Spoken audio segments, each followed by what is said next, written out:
General Pervez Musharraf के करीबी साथी और सन 1999 में बतौर कमांडर 111 ब्रिगेड नवाज शरीफ की हुकूमत का तख्ता उलटने में मरकजी किरदार अदा करने वाले लेफ्टिनेंट जनरल सलाहुद्दीन सत्ती ने अब तस्लीम किया है कि सन 1999 में जो कुछ हुआ वो अफसोसनाक था और ऐसा नहीं होना चाहिए था। याद रहे कि सलाहुद्दीन सत्ती बतौर chief of general staff retire हुए थे। इस वाक़े के 22 बरस बाद उर्दू न्यूज़ को इंटरव्यू देते हुए जनरल सत्ती ने तस्लीम किया कि 12 अक्टूबर सन 1999 को नवाज शरीफ की हुकूमत का तख्ता उलटने के ऑपरेशन की निगरानी उन्होंने बतौर कमांडर 111 ब्रिगेड की थी। ताहम उन्होंने 12 अक्टूबर सन 1999 और इस दिन से जुड़े वाक़यात को अफसोसनाक करार दिया है। Lieutenant general retired Salahuddin Satti ने बताया कि 12 अक्टूबर इनकी सालगिरह का भी दिन है और सन 1999 में फौजी एक्शन से पहले वो सालगिरह के मौके पर कुरान खानी में मसरूफ़ थे जब इन्हें मालूम हुआ कि वज़ीर आज़म नवाज शरीफ ने जनरल परवेज मुशर्रफ को हटाकर जनरल ज़ियाउद्दीन भट्ट को आर्मी चीफ मुकर्रर कर दिया है, जिसके बाद कई घंटे वो ऑपरेशन हुआ जिसके नतीजे में नवाज शरीफ का तख्ता उलटकर general Pervez Musharraf chief executive बन गए थे। अक्टूबर सन 2006 से अक्टूबर सन 2008 तक चीफ ऑफ जनरल स्टाफ के तौर पर काम करने वाले लेफ्टिनेंट जनरल सलाहुद्दीन सत्ती का कहना था कि 12 अक्टूबर सन 1999 को वो ब्रिगेडियर के तौर पर रावलपिंडी की अहम तरीन 111 ब्रिगेड के कमांडर थे। उनका कहना था कि जुलाई सन 1999 में जब उन्हें सियाचिन से बुलाकर 111 ब्रिगेड का कमांडर तैनात किया गया था तो उस वक्त से ही फौज और सिविल हुकूमत के दरमियान तनाव की बातें जुबान ज़दे आम थी। वो कहते हैं कि जब मैं जुलाई सन 1999 में 111 ब्रिगेड में आया था तो उस वक्त ये आम बात थी कि हुकूमत और फौज में बहुत ज़्यादा गलत फहमी पैदा हो चुकी है। उनका कहना था कि उस वक्त जनरल ज़ियाउद्दीन भट्ट ISI के सरबराह थे और मीडिया का इस्तेमाल करके ये तासुर दिया जा रहा था कि शायद हम लोगों की जानिब से नवाज शरीफ का तख्ता उलटने की तैयारी है। जनरल रिटायर्ड सत्ती के मुताबिक हमारी तैयारी उस तरह नहीं थी जिस तरह मीडिया में तासुर दिया जा रहा था। अपनी ज़ाती तरबियत के हवाले से बहरहाल उनका कहना था कि मैं इस वाक़े से 2 साल कबल 10 कोर में चीफ ऑफ स्टाफ रहा था। उस ज़माने में वज़ीर आज़म बेनज़ीर भुट्टो की हुकूमत का तख्ता सदर फारूक लगारी के हुक्म पर उल्टा गया था और फौज भी हरकत में आई थी, लिहाजा इस वजह से बतौर चीफ ऑफ स्टाफ 111 ब्रिगेड के हवाले से पूरा इल्म था कि इस काम को कैसे पाए तकमील तक पहुँचाया जाता है। जनरल रिटायर्ड सत्ती के मुताबिक हमें इस किस्म का कोई मैंडेट दिया गया था, ना कोई ऐसी बात थी। कहीं मैंने ये भी पढ़ा था कि शायद बाकायदा कोई तारीख मुकर्रर थी फौजी इनकलाब की जिस पर हमें कुछ करना था, लेकिन मैं चूंकि खुद ब्रिगेडियर कमांडर था इसलिए दावा करता हूं कि हमें कभी भी इस तरह का कोई ऑर्डर नहीं दिया गया और ना ही कोई ऐसी बात थी। सलाहुद्दीन सत्ती के मुताबिक अखबारों में 12 अक्टूबर से पहले ही ये खबरें छपना शुरू हो गई थी कि वज़ीर आज़म हाउस में तैनात फौजी अहलकारों के पास पुरअसरार जासूसी के आलात देखे जा रहे हैं। ताहम उनका कहना था कि ऐसा बिल्कुल नहीं था, बल्कि असल बात यह थी कि नवाज शरीफ के military secretary brigadier Javed Malik ने मुझे कुछ अर्सा कबल फ़ोन पर कहा था कि वह चंद रोज़ कबल वज़ीर आज़म के साथ तुर्की के दौरे पर गए और वहां देखा कि वज़ीर आज़म हाउस में तैनात फौजी गार्ड्स बहुत स्मार्ट होते हैं और हल्के फुल्के हथियारों और आलात से लेस होते हैं, तो आप भी इस हवाले से कुछ करें।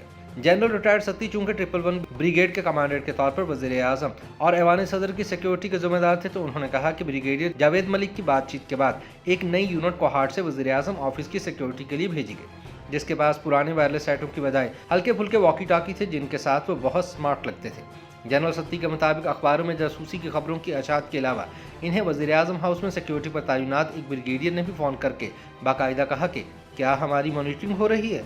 मैंने उन्हें बताया कि मैं आपको वॉकी टॉकी सेट भेज देता हूं ताकि आप देख लें कि ये मॉनिटरिंग के आलात हैं या सिर्फ बातचीत के लिए हैं।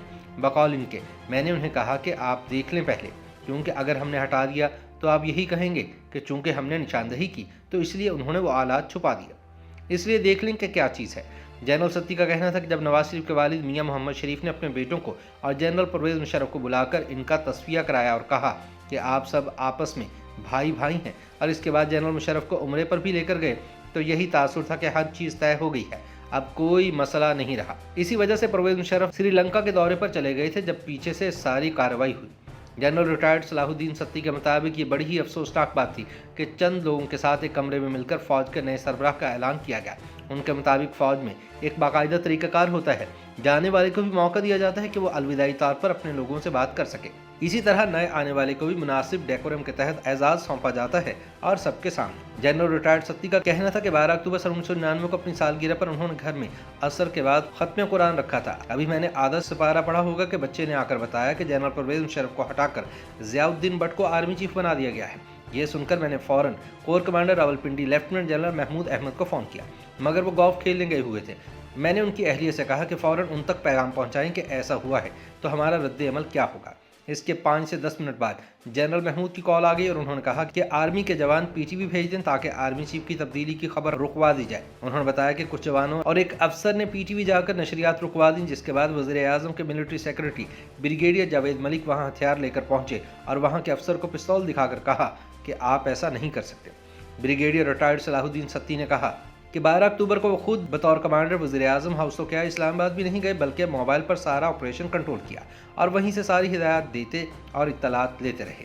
انہوں نے بتایا کہ ایوان صدر سے یونٹ پی ٹی وی بھیجنے کے علاوہ کچھ جوان وزیر اعظم ہاؤس کے دروازے وغیرہ پر بھی بھیجے گئے، مگر ہمارا کوئی بھی جوان وزیر اعظم ہاؤس کے اندر شام تک داخل نہیں ہوا جب تک جنرل محمود وہاں خود نہیں پہنچے۔ انہوں نے بتایا کہ باقی نفری کو ایئرپورٹ بھیجا گیا تھا اور چند ایک اہم وزراء تھے جن کو 111 بریگیڈ کے جوانوں نے حفاظتی تحویل میں زیادہ تر ان کے گھروں میں نظر بند کر دیا تھا، کسی کو اٹھا کر لایا نہیں گیا تھا۔ ان کے مطابق پھر شام کو جنرل محمود پہلی دفعہ وزیر اعظم ہاؤس کے اندر گئے۔ ان کے ساتھ میجر جنرل علی جان اورکزئی اور کچھ سپاہی بھی تھے جو نواز شریف کو وہاں سے لے کر آئے۔ وزیر اعظم ہاؤس کے اندر کے ماحول کے حوالے سے انہوں نے بتایا کہ تب تناؤ کی کیفیت پیدا ہو گئی جب بھیجے گئے سپاہیوں اور کمانڈنگ افسران کا نئے نامزد army chief general Zia Uddin but سے سامنا ہوا۔ جنرل ضیاء الدین اپنے ساتھ اسپیشل سروسز گروپ کے ریٹائرڈ کمانڈوز کی ٹیم بھی وزیر اعظم ہاؤس لے کر گئے ہوئے تھے جو مسلح تھی۔ جنرل ضیاء الدین کی ٹیم کے کمانڈوز بہت زیادہ حرکت کر رہے تھے، لہٰذا ضیاء الدین کو کہا گیا کہ اپنے لوگوں کو روکیں ورنہ کسی کی جان کی ضمانت نہیں دی جا سکتی۔ انہوں نے ہماری بات مان لی اور انہیں بھی وہیں پر نظر بند کر دیا گیا۔ جنرل ریٹائرڈ صلاح الدین کا کہنا تھا کہ اگر ہماری پہلے سے ٹیک اوور کی تیاری ہوتی تو جنرل ضیاء الدین وزیر اعظم ہاؤس کے اندر کیسے جاتے۔ انہوں نے ایک بار پھر یہ موقف دہرایا کہ 12 اکتوبر کا واقعہ ایک بہت ہی بدقسمت واقعہ تھا۔ ان کا کہنا تھا کہ مجھے تو نواز شریف ایک دھیمے مزاج کے بہت ہی میچور وزیر اعظم لگے تھے۔ ایک بریگیڈیئر کے لیے وزیر اعظم بہت بڑا عہدہ ہوتا ہے، فوج میں تو آرمی چیف بھی وزارت دفاع کے ماتحت ہوتا ہے۔ میں ان کی دل سے عزت کرتا تھا۔ اس سوال پر کہ کیا بعد میں دوبارہ اقتدار میں آنے کے بعد وزیر اعظم نواز شریف نے ان کے خلاف کوئی کارروائی کی تو ان کا کہنا تھا کہ ایسا کبھی کوئی واقعہ نہیں ہوا۔ YouTube پر گوگلی نیوز دیکھنے کے لیے youtube.com کی سرچ بار میں googly news T V type کریں۔ گوگلی نیوز کے پیج پر سرخ رنگ کے سبسکرپشن والے بٹن پر کلک کرنا نہ بھولیے۔ YouTube پیج پر اپلوڈ ہونے والی ویڈیوز سے باخبر رہنے کے لیے بیل آئیکن پر کلک کیجیے۔ آپ کو ہر نئی ویڈیو کے بارے میں نوٹیفیکیشن موصول ہو جائے گا۔